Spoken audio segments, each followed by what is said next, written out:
السلام علیکم پاکستان، حمید نقیبی آپ کی خدمت میں حاضر ہے۔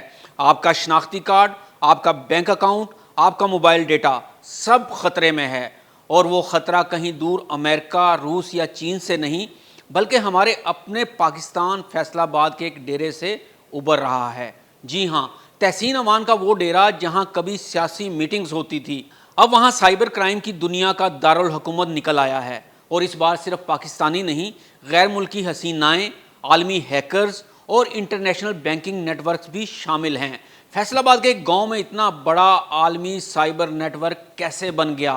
400 افراد، وہ وہاں کیا کر رہے تھے؟ کیا پاکستان عالمی ڈیجیٹل جنگ کا اگلا میدان بننے جا رہا ہے؟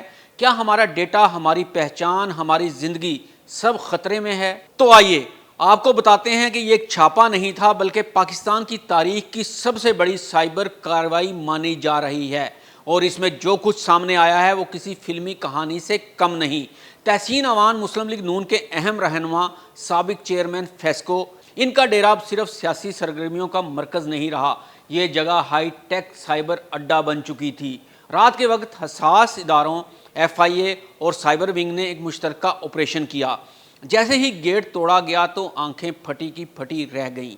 ایک فارم ہاؤس کے اندر سینکڑوں جدید کمپیوٹرز، LCDs اور ہیکنگ ڈیوائسز، انٹرنیشنل سرور سے جڑے سسٹمز، بینک اکاؤنٹ سے پیسے نکالنے کے software, social media, email, e commerce, e credit card hacking کے ثبوت، اور 400 افراد جن میں روس، نائجیریا، تھائی لینڈ، کینیا اور فلپائن کی حسینائیں اور پاکستانی بھی شامل تھے۔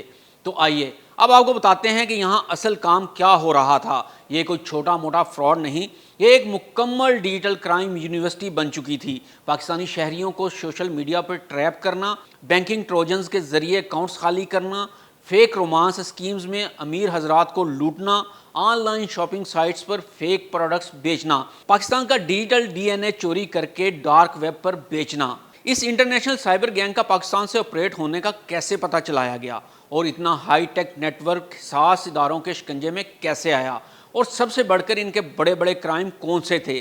اس بارے میں مزید جاننے کے لیے ہم نے رابطہ کیا ہے سینئر تحقیقاتی رپورٹر طیب مقبول سے۔ جی طیب، یہ کتنا خوفناک گینگ تھا، اور اگر نہ پکڑا جاتا تو کیا مزید پاکستانیوں اور ورلڈ کے لیے کتنا نقصان دہ ہو سکتا تھا، اور اس گینگ کو کیسے قابو کیا گیا؟ ہمیں مکمل تفصیلات سے آگاہ کیجیے۔ سر بالکل، یہ ایک بڑا ہی مربوط قسم کا IT کا نیٹ ورک لگایا گیا تھا۔ فیصل آباد کا یہ نواحی علاقہ ہے 54 ریبے، جو ننکانہ صاحب ضلع اور فیصل آباد ضلع کے بارڈر پر ہے، اور وہاں پر ڈیرہ تھا فیصل آباد کی ایک بڑی معروف اور با اثر شخصیت، سابق chairman board of director FESCO تحسین اوان کا۔ اس ڈیرے پر چند ماہ قبل انہوں نے یہ سسٹم لگایا تھا جس کو کال سینٹر کا نام دیا گیا تھا۔ کال سینٹر کی اپروول لے کر وہ سسٹم لگایا گیا، لیکن اس کے بعد یہاں پر تقریباً 4-5 ماہ قبل غیر ملکی بھی آنا شروع ہو گئے۔ 7 مختلف ممالک کے افراد کو یہاں پر ہائر کیا گیا جو IT ایکسپرٹ تھے، ان کو ہائر کیا گیا۔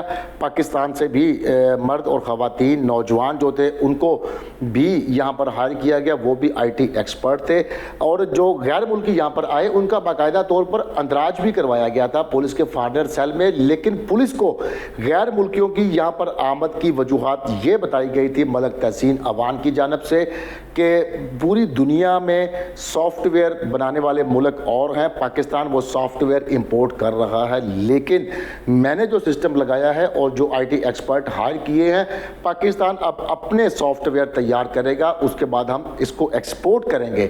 جس کے بعد یہ سسٹم چل نکلا۔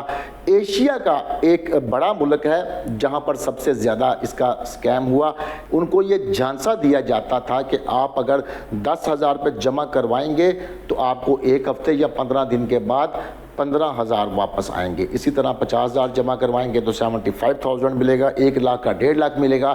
لوگ ان کے جھانسے میں آتے گئے، کیونکہ ابتدائی طور پر جب تھوڑی رقم جمع کروائی جاتی تھی تو اس کی رقم کو 50% بڑھا کر اس کے حوالے کر دیا جاتا تھا۔ یہ دیکھتے ہوئے دنیا بھر سے اور خاص طور پر ایشیا کے ایک بڑے ملک کے لوگوں نے کروڑوں اربوں کی انویسٹمنٹ کر دی۔ اس کے بعد اس